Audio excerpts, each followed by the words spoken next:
আমরা 3টার পরে ওদিকে মুভ করবো আর কি। আমরা ধুলাইখাল থেকে পুরো দক্ষিণ অঞ্চলের যে বিশ্ব রোডটা আছে এটা বিচ্ছিন্ন করে দেবো আর কি। আমরা শুধু ঢাকা জেলা দক্ষিণ নয়, আমরা জগন্নাথ বিশ্ববিদ্যালয়ের সাথে সমন্বয় করে আমরা এইখান থেকে একটি আন্দোলন করবো আর কি ইনশাল্লাহ। আমার প্রাথমিক ধারণা এই গুলিটা এই আন্দোলনের মধ্যখান থেকে করা হয়েছে। কোটা বাতিলের পরিপত্র বহাল ও পরবর্তীতে কোটা সংস্কারের দাবিতে সাধারণ শিক্ষার্থীদের চলমান আন্দোলনে বেশ পরিকল্পিতভাবেই প্রবেশ করে বিএনপি ও জামায়াত। শুরুতে এই আন্দোলন নিয়ে তাদের বক্তব্য না থাকলেও 10 জুলাই থেকে হঠাৎ করেই কোটা পুনর্বহাল করা চলবে না এই গ্রুপের সদস্য সংখ্যা বাড়তে থাকে। মাত্র 50,000 শিক্ষার্থীদের নিয়ে করা এই গ্রুপে এ সময় থেকে সাধারণ শিক্ষার্থীর পাশাপাশি ব্যাপকভাবে প্রবেশ করে বিএনপি ও জামায়াতের কর্মীরা। শুরু হয় সরকার বিরোধী বিভিন্ন পোস্টার শেয়ার ও এই সরকার আমাদের দাবি মানবে না এমন বক্তব্য দিয়ে তাদের কার্যক্রম। শেষ পর্যন্ত প্রধানমন্ত্রী শেখ হাসিনার একটি বক্তব্যকে বিকৃতভাবে উপস্থাপন করে এই গ্রুপ সহ বিশ্ববিদ্যালয় ভিত্তিক আরও বেশ কিছু ফেসবুক গ্রুপ ও পেজে ছড়িয়ে দিয়ে সাধারণ শিক্ষার্থীদের মধ্যে জনমত তৈরিতে সমর্থন হয় জামায়াত বিএনপি।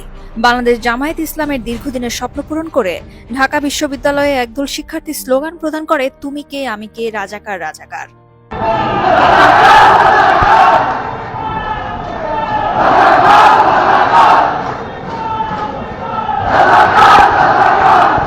প্রাথমিক ভিডিওতে স্লোগানের শুধু এই অংশটুকুই শোনা যায়। এই সময় ভিডিওতে দেখা যায় এই স্লোগান যখন চলছে তখন অবাক হয়ে হলের ব্যালকনিতে উকি দিচ্ছিলেন সাধারণ শিক্ষার্থীরা। কিন্তু রাতেই সেই স্লোগানের সমালোচনা শুরু হলে বদলে যায় এই স্লোগান এবং পরিপূর্ণরূপে সরকার বিরোধী স্লোগানের রূপ নিয়ে সাধারণ শিক্ষার্থীদের নিয়ে রাজপথে নামে আন্দোলনের নেতৃত্বের একটি অংশ। 14 জুলাই সফলভাবে শিক্ষার্থীদের উস্কানি প্রদানের পর বিশ্ববিদ্যালয় ভিত্তিক বিভিন্ন গ্রুপে শুরু হয় গুজব প্রচার। সেখানে কুমিল্লায় আন্দোলনরত এক শিক্ষার্থী নিহত হবার গুজব প্রচার করা হয়, যা শুনে ফুঁসে ওঠেন সাধারণ শিক্ষার্থীরা।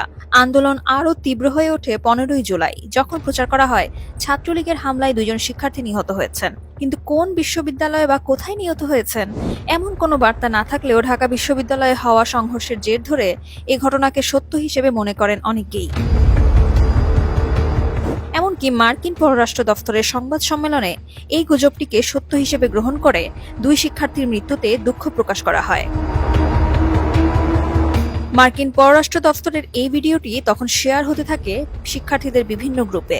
দাবি করা হয় 2 শিক্ষার্থীকে খুন করে লাশ গুম করে ফেলা হয়েছে, আর এ কারণেই মার্কিন যুক্তরাষ্ট্র 2 শিক্ষার্থীর মৃত্যুর কথা জানে।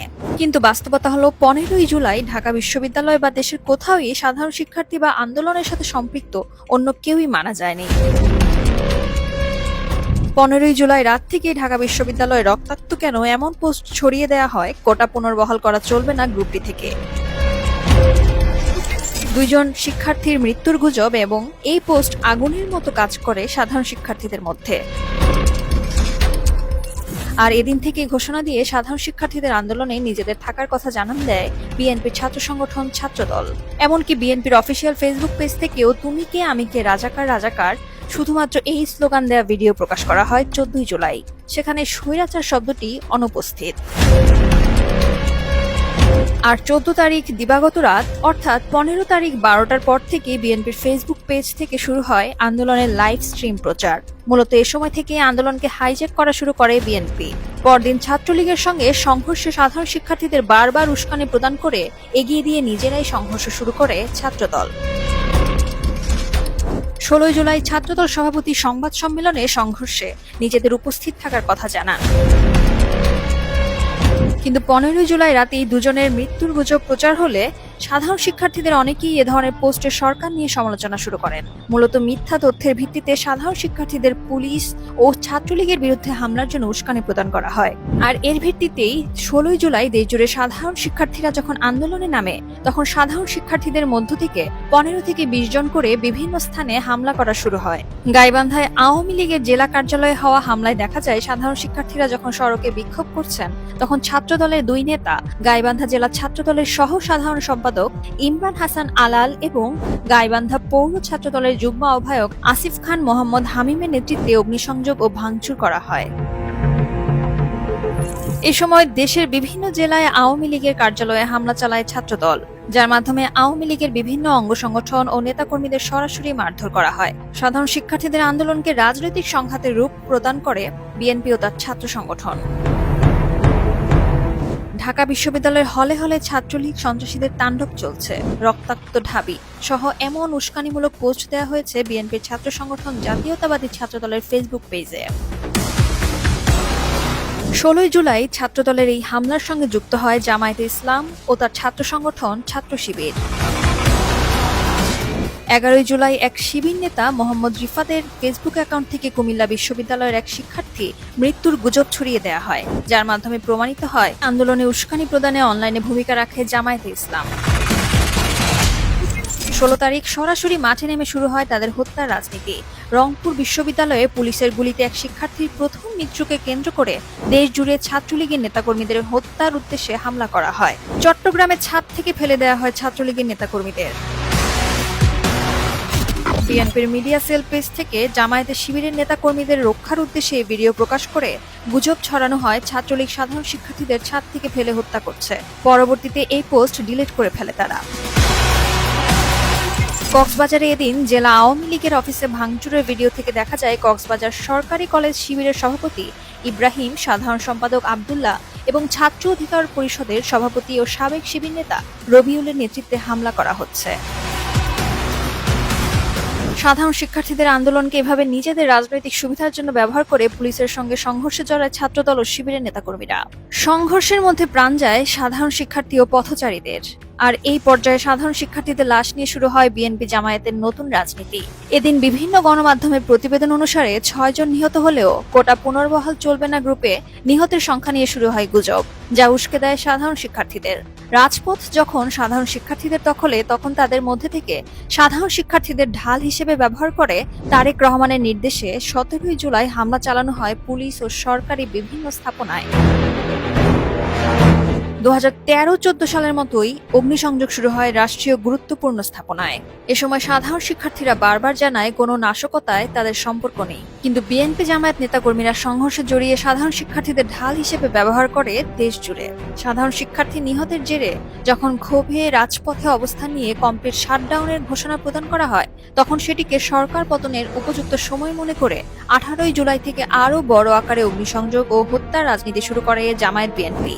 চট্টগ্রামে নিহত হৃদয় দেবনাথের সঙ্গে থাকা তার বন্ধুর বক্তব্য থেকে জানা যায়, আন্দোলনরত শিক্ষার্থীদের মধ্য থেকে তার বন্ধুকে গুলি করা হয়। কে বা কারা করেছেন সেটা তিনি জানেন না। খুব কাছ থেকে আমি একটা বিকট আওয়াজ শুনি, তো তখন সবাই আর কি দৌড়াদৌড়ি শুরু করে। তো হৃদয় আমার সাথে ছিল, কিছুটা সামনে ছিল। তো আমি যখন হৃদয়ের দিকে যাই, করি যে ওর বুকের এই কাইন্ড অফ এই জায়গাটা দিয়ে ফিনকি দিয়ে রক্ত বের হচ্ছে। সবাই তখন মানে বুঝতে পারে যে কাছ থেকে একটা গুলি হয়তো করা হয়েছে, যেহেতু এত বিকট শব্দ। পুলিশ তখন আমাদের থেকে 1-150 মিটার দূরে, কত দূর থেকে মানে যদিও ওখান থেকেও যদি পুলিশ গুলি করে, এত দূর পর্যন্ত একদম এসে ওর বুকের মধ্যে লাগা এটা নিয়ার ইম্পসিবল। কারণ এখানে সামনে আরো অনেক মানুষ ছিল, প্রায় 100 মানুষ ছিল অন্তত হৃদয় তরু আর পুলিশের মাঝখানে। তো মানে আর যেহেতু আওয়াজটা অনেক বিকট ছিল, আমার প্রাথমিক ধারণা এই গুলিটা এই আন্দোলনের মধ্যখান থেকেই করা হয়েছে। এই রাজনৈতিক উদ্দেশ্য প্রণোদিত হত্যাকাণ্ড ও রাষ্ট্রীয় সম্পদ ধ্বংস বন্ধে কারফিউ জারি ও সেনাবাহিনীকে নিয়োগ করা হলে এই সেনাবাহিনী নিয়েও গুজব প্রচার করা হয় বিএনপির অফিসিয়াল ফেসবুক পেজ থেকে। সেনাবাহিনীর জুনিয়র অফিসারদের নামে একটি ভুয়া বিবৃতি 20 জুলাই শেয়ার করা হয় পেজটি থেকে, যেখানে দাবি করা হয় এটি বাংলাদেশ সেনাবাহিনীর জুনিয়র অফিসারদের প্রেস নোট। দেশের শান্তি ও শৃঙ্খলা ফেরতের জন্য যখন সেনাবাহিনী ও আইন শৃঙ্খলা রক্ষাকারী বাহিনী আপ্রাণ চেষ্টা করে যাচ্ছে, তখনও নিজেদের অফিসিয়াল পেজ থেকে উস্কানিমূলক বার্তা প্রদান করে যাচ্ছে বিএনপি জামায়াত। এছাড়াও সরকার পতনের আন্দোলন ছাড়া অন্য যে কোনো আলোচনা বা সমস্যা সমাধানের চেষ্টা করলে আন্দোলনের সমন্বয়ক ও সাধারণ শিক্ষার্থীদের হত্যার হুমকি প্রদান করে বেসরকারি বিশ্ববিদ্যালয়ের ছাত্রদলের যুগ্ম সম্পাদক মোল্লা আজাদ। তিনি হুমকি দিয়ে বলেন, যে সংলাপে বসবে তাকেই আমরা মারব, এটা হুঁশিয়ারি হোক বা হুমকি হোক। এদিকে আন্দোলন থেকে জামায়াত শিবির ও ছাত্রদলকে সুযোগ সন্ধানী হিসেবে আখ্যায়িত করে দূরে থাকার আহ্বান জানানোর পর মারা যান বাংলাদেশ ইউনিভার্সিটি অফ প্রফেশনালসের MBA শিক্ষার্থী মীর মাহফুজুর রহমান মুগ্ধ। ফলে আন্দোলনের সমন্বয়করা সহ অনেকেই বিভিন্ন রাজনৈতিক চাপে নিজেদের জীবন নিয়ে শঙ্কার মধ্যে রয়েছেন বলে জানিয়েছেন।